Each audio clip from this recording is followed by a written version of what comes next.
მოკლე ინფორმაცია უნდა მიგაწოდოთ ორი დღის წინ დასავლეთ საქართველოში სტიქიის მძვინვარების დროს დაზიანდა სენაკში სამხედრო დასახლებაში დევნილების საცხოვრებელი სახლები.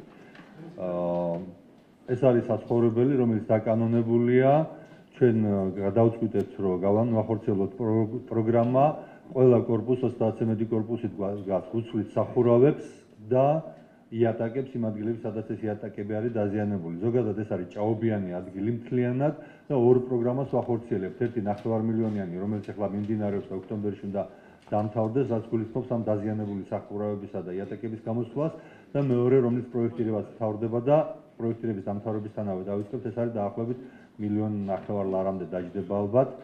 დავაშროთ ეს ჭაობი, რომ აქ ცხოვრება იყოს შესაძლებელი და არ ცხოვრობდნენ ადამიანები აუტანელ პირობებში. სამწუხაროდ ამ სტიქიის დროს ის სამი კორპუსი, რომელსაც გადახდილი ჰქონდათ სახურავი რემონტისთვის, დაზიანდა. 16 ოჯახის პირობები არის ძალიან მძიმე. მთლიანობაში 55 ოჯახი დაზიანდა.